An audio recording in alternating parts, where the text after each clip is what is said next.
आज Doubtnut app download करें। Doubtnut पर अपने सभी गणित, रसायन विज्ञान, भौतिक विज्ञान और जीव विज्ञान के डाउट्स का करो सफाया। बस प्रश्न की फोटो खींचो, एक ही प्रश्न को क्रॉप करो और तुरंत वीडियो सोल्यूशन पाओ। अभी डाउनलोड करें। हेलो फ्रेंड्स, हमारा प्रश्न है, तीन बिंदु आवेश Q, 2Q तथा 8Q एक 9 सेंटीमीटर लंबी रेखा पर रखे जाने हैं। इनकी स्थितियां ज्ञात कीजिए जहां आवेशों के रखे जाने पर निकाय की स्थिति ऊर्जा न्यूनतम हो। इस स्थिति में दूसरे अन्य दो आवेशों के कारण Q की स्थिति में कितना वैद्युत क्षेत्र होगा। ओके, क्वेश्चन क्या पूछ रहा है हम इस फिगर के थ्रू समझते हैं। ये हमारी कोई 9 सेंटीमीटर की कोई एक लंबी रेखा है। इस पे हमें तीन आवेश रखने हैं, Q, 2Q और 8Q। तो ये किस स्थिति में रखे जाएं जिससे कि इनकी स्थिति ऊर्जा न्यूनतम हो जाए। ओके, एक क्वेश्चन ये है। दूसरा ये है कि हमारा जहां पे Q रखा जा रहा है उस पे जो है बाकी दो बचे हुए दोनों आवेशों के कारण जो है विद्युत क्षेत्र कितना होगा ये निकालना है। ओके, तो हमें पता है कि जो स्थिति ऊर्जा का जो फॉर्मूला होता है क्या होता है, K Q1 Q2 divided by R होता है। तो यहाँ पे दूरी वाला जो फैक्टर है, डिस्टेंस वाला फैक्टर जो है दोनों आवेशों के बीच की दूरी ये होती है और ये दोनों आवेश होते हैं। ये हमारे व्युत्क्रम में आ रहा है। तो हमारी जो स्थिति ऊर्जा न्यूनतम जब होगी जब ये हमारी R की वैल्यू ज्यादा होनी चाहिए। तो हमने यहाँ पे 2Q और 8Q को जो है दूर दूर रखा है। क्यों रखा है? क्योंकि इन दोनों का तो गुणनफल ज्यादा बढ़ ही रहा है। अगर इनको पास रख देंगे तो दूरी भी कम हो जाएगी, तो स्थिति ऊर्जा और ज्यादा हो जाएगी। अगर हमें स्थिति ऊर्जा न्यूनतम रखनी है, इन दोनों को तो दूर दूर रखना ही पड़ेगा, जिससे दूरी जितनी ज्यादा होगी इन दोनों के कारण जो स्थिति ऊर्जा होगी उतना ही कम होगा। पूरे निकाय में जो है इन दोनों के कारण जो स्थिति ऊर्जा का कंट्रीब्यूशन होगा वो कम से कम करने के लिए हमने जो इन दोनों आवेशों को दूर रखा है, जिससे कि दूरी ज्यादा होने की वजह से इन दोनों के कारण जो स्थिति ऊर्जा होगी वो कम से कम आएगी। तो हमारी पूरे निकाय के कारण जो स्थिति ऊर्जा न्यूनतम हो जाएगी। ओके, तो यहाँ पे हमने जो है दोनों आवेशों की तो स्थिति देख ली। दोनों कॉर्नर पे हमारे 2Q और 8Q रहेगा। अब इस Q की स्थिति हमें देखनी है कि जिससे हमारी पूरे निकाय की स्थिति ऊर्जा न्यूनतम हो जाए। तो हम मान लेते हैं ये Q आवेश जो है इस 2Q से जो x दूरी पर है, इस 8Q से कितना हो जाएगा 9 - x दूरी पर। पूरा का जो हमारा क्या है, पूरी रेखा की लंबाई 9 सेंटीमीटर है। तो हम मान लेते हैं ये अगर हमारा आवेश इस Q बिंदु पे रखा है, ये मान लेते हैं P है बिंदु, Q आवेश अगर इस P बिंदु पे रखा है तो हम मान लेते हैं स्थिति ऊर्जा हमारी न्यूनतम है। तो हमें क्या निकालना है, अब इसी x की वैल्यू निकालनी है। ओके, तो हमारी जो स्थिति ऊर्जा का जो फॉर्मूला होता है क्या होता है, अगर हम इस पूरे निकाय की अब इस कंडीशन में स्थिति ऊर्जा लिखे तो कितनी लिख सकते हैं, U बराबर हो जाएगा हमारा K 2Q डिवाइडेड बाई जो है x हो जाएगा।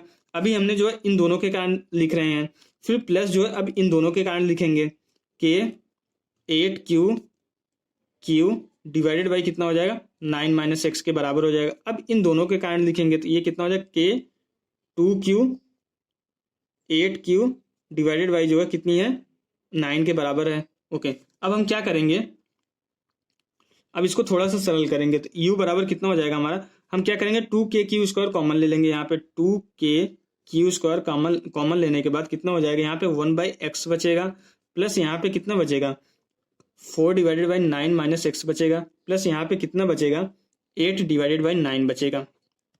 अब अगर हमें जो है ये हमारी स्थिति ऊर्जा अगर इसकी न्यूनतम होनी है, न्यूनतम मीन्स मिनिमम होना आएगा। यहाँ पे स्थिति ऊर्जा मिनिमम मीन्स ये हमारे न्यूनतम होता है। अगर इसकी वैल्यू मिनिमम होनी है तो हमें क्या होना पड़ेगा, इन दोनों का जो फैक्टर है 8/9 ये तो कांस्टेंट है, ये तो फिक्स हो गया, 1/x plus 4 divided by 9x, ये दोनों जो हमारे क्या होने चाहिए, ये हमारे जो है मिनिमम होने चाहिए, हमारे न्यूनतम होने चाहिए। अगर हमारी जो स्थिति ऊर्जा मिनिमम हो, न्यूनतम होनी चाहिए, तो इसके लिए इन दोनों का जो योगफल है ये हमारा मिनिमम होना चाहिए, न्यूनतम होना चाहिए। इसको हम क्या मान ले रहे हैं, y के बराबर मान ले रहे हैं। अब हम y की न्यूनतम वैल्यू निकालेंगे। हम देखेंगे x के किस मान के लिए हमारा y न्यूनतम होगा, तो वही हमारा x हो जाएगा जो कि इस Q की स्थिति होगी। ओके, तो y बराबर हमने कितना मान लिया है, y बराबर माना है 1/x plus 4 divided by 9 - x मान लिया है। ओके, अब हम क्या करेंगे, अगर इसकी न्यूनतम वैल्यू निकालनी है तो इसके लिए हम जो है उसका अवकलन का जो है यूज करेंगे। इसका हम क्या करेंगे, इसका अवकलन करेंगे तो dy/dx निकालेंगे। dy/dx जीरो जिस बिंदु पे होगा, x के जिस बिंदु पे हमारा dy/dx 0 होगा, वही हमारा जो है वही उसी कंडीशन में हमारी y की वैल्यू क्या आएगी, मिनिमम आएगी। तो यहाँ से हम क्या करेंगे, अवकलन करेंगे इसका, x के सापेक्ष dy/dx हमारा कितना हो जाएगा, इसका तो अवकलन -1/x² होगा और इसका -4 divided by 9 - x square, 9 - x का स्क्वायर हो जाएगा। अब यहाँ पे -x का फिर से करेंगे तो -1 हो जाएगा। इसको जब हम सरल करेंगे, इसको जब हम सरल करेंगे, इसको हमें किसके बराबर करना है, 0 के बराबर करना है। तो यहाँ पे ये दोनों प्लस हो जाएगा, था यहाँ पे 4 डिवाइडेड बाई 9 माइनस एक्स का whole square minus 1 by X square बराबर क्या आ रहा है, 0 आ रहा है। अब क्या करेंगे, हम इसको इस साइड ले आके वर्गमूल ले लेंगे। उसको अगर उस साइड ले जाके अगर हम वर्गमूल ले लेंगे तो यहाँ पे कितना हो जाएगा, 2 divided by 9 minus X equal to 1 by X हो जाएगा। तो यहाँ से हमारा 2x और ये कितना आएगा, 9 माइनस एक्स, दोनों मिलकर हमारा जो है x को इधर लाएंगे तो हमारा कितना हो जाएगी, 3x आ जाएगा। हमने क्रॉस मल्टीप्लाई किया, फिर इस साइड जो हमारा माइनस एक्स है उसको इस तरफ लाया, 2x प्लस हमारा x कितना हो जाएगा, 3x इक्वल टू कितना आ गया, हमारा 9 आ गया। तो यहाँ से x की वैल्यू कितनी आ गई, हमारी 3 सेंटीमीटर आ गई।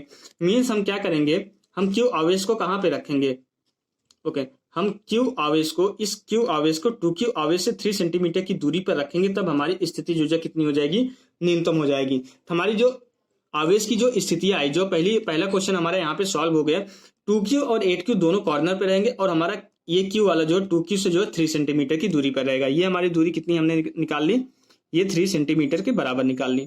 ओके, अब हमें अगला क्वेश्चन निकालना है, इस P बिंदु पे जो है इन दोनों आवेश के कारण जो है विद्युत क्षेत्र की तीव्रता निकालनी है। ओके, अब हम P बिंदु पे क्या निकालनी है, विद्युत क्षेत्र की तीव्रता। ओके, तो हमारा EP कितना हो जाएगा, हमें पता है विद्युत क्षेत्र की तीव्रता क्या होती है, K इंटू आवेश होता है। आवेश हम अभी पहले ये 2Q के लिए लिख रहे हैं, 2Q डिवाइडेड बाई बीच की दूरी का स्क्वायर होता है। जिस बिंदु पे निकाल रहे हैं उसकी जो आवेश से दूरी का स्क्वायर, तो दूरी कितनी है, 3 सेंटीमीटर हमने अभी निकाली है, तो उसको मीटर में कन्वर्ट करेंगे, -2 हो जाएगा। 3 इंटू 10 की पावर -2 ये मीटर हो गया, इसका स्क्वायर हो जाएगा माइनस।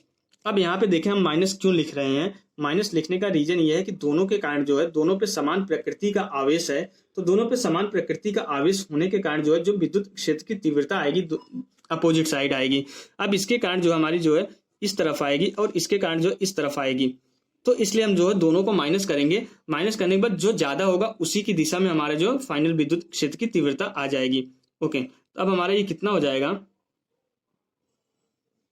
ओके तो माइनस हम करेंगे यहाँ पे K 8Q डिवाइडेड बाई जो है, अब यहाँ पे 9 में से 3 कैंसिल होगा, कितना आएगा हमारा 6 इंटू 10 की पावर -2 का स्क्वायर हो जाएगा। ओके, तो अब इसके बाद जो है यहाँ पे K into 8Q divided by 6 into 10 की पावर -2 का स्क्वायर कर दिया हमने। यहाँ पे हमने इसको इसलिए लिखा क्योंकि ये दूरी कम है तो इसकी वैल्यू क्या आएगी, ज्यादा हो सकती है। ओके, तो यहाँ से EP हमारा कितना हो जाएगा, EP बराबर हो जाएगा हमारा, यहाँ से 2KQ हम कॉमन ले लेंगे। ओके, तो यहाँ पे हम क्या करेंगे, अभी 2KQ कॉमन नहीं ले रहे हैं हम, क्या इसको सरल ही कर ले रहे हैं। 2KQ डिवाइडेड बाई ये कितना हो जाएगा हमारा 9 इंटू 10 की पावर -4। ओके, ये हो जाएगा माइनस ये कितना 8KQ डिवाइडेड बाई ये कितना हो जाएगा 36 इंटू 10 की पावर -4 हो जाएगा। अब यहाँ पे अगर हम देखें, अगर इस 8 को जो है हम क्या करेंगे 4 से कैंसिल करें तो ये 4 डिवाइडेड बाई 9 हो गया। ओके, तो हमारा ये कितना हो जाएगा, सॉरी ये 2 आएगा, यहाँ पे 4 से हम कैंसिल कर रहे हैं, 2 4 जा हमारा 8 हो गया, 2 इंटू 4 हमारा 8 हो गया, 9 इंटू 4 हमारा 36 हो गया। तो हमारा ये भी कितना आ जाएगा 2KQ डिवाइडेड बाई 9 इंटू 10 की power -4, 2KQ divided by 9 into 10 की पावर -4। अब ये और ये दोनों बराबर हो गए और बीच में माइनस साइन का चिन्ह लगा, तो हमारा जो नेट आएगा परिणामी कितना हो जाएगा, दोनों का हमारा 0 हो जाएगा। तो हमारा जो P बिंदु पे हमारी विद्युत क्षेत्र की तीव्रता होगी EP कितनी हो जाएगी, 0 के बराबर हो जाएगी। तो जहां पे हमारा Q आवेश रखा है वहां पे जो हमारा विद्युत क्षेत्र की तीव्रता होगी 0 के बराबर हो जाएगी। ये हमारा दूसरा क्वेश्चन था। तो दूसरे क्वेश्चन का आंसर जो हमारा 0 होगा। पहले क्वेश्चन का आंसर जो है Q आवेश से जो 3 सेंटीमीटर की दूरी पर हमारा Q आवेश रखा जाएगा और बाकी दोनों 2Q और 8Q दोनों जो है कॉर्नर पे रखे जाएंगे। तो ये हमारा क्वेश्चन यहाँ पे सॉल्व हो गया। Okay, thank you. कक्षा 6वीं से 12वीं से लेकर नीट IIT JEE वो एडवांस के लेवल तक 1 करोड़ से ज्यादा छात्रों का भरोसा। आज ही डाउनलोड करें डाउटनेट ऐप या व्हाट्सएप करें अपने सारे डाउट्स 8400 400 400 पर।